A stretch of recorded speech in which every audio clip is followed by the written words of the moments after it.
حضور کریم نبی صلی اللہ علیہ وسلم کے صحابی ہیں، ان کا نام ہے حضرت حبیب بن فدیک رضی اللہ تعالیٰ عنہ۔ آپ کسی جگہ پر تشریف لے گئے تو آپ کے پاؤں جو تھے وہ برہنہ تھے، یعنی پاؤں میں جوتا نہیں تھا، غربت کا معاملہ تھا۔ تو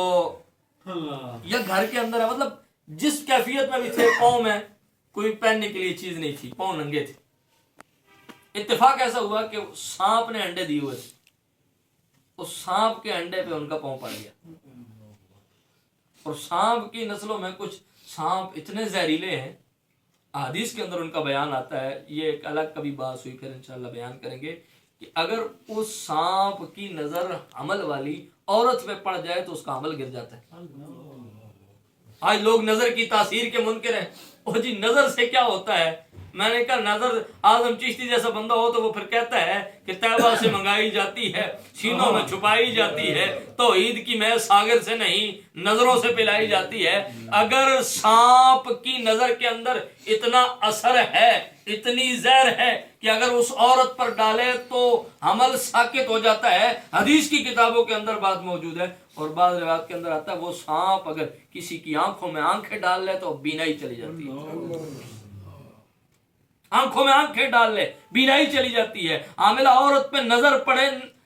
تو اس کا عمل ساکت ہو جاتا ہے۔ اتنی تو وہ اسی جو ہے وہ زہریلا قسم کا سانپ تھا، اس کے انڈوں پر صحابی رسول کا پاؤں پڑا تو زہر نے پاؤں سے سرایت کر کر آنکھوں پہ اثر کیا اور ان کی بیلائی چلی گئی، آنکھیں سفید ہو گئی، نظر نہیں آتا۔ اب حضور کریم نبی صلی اللہ علیہ وسلم کی بارگاہ میں آگے،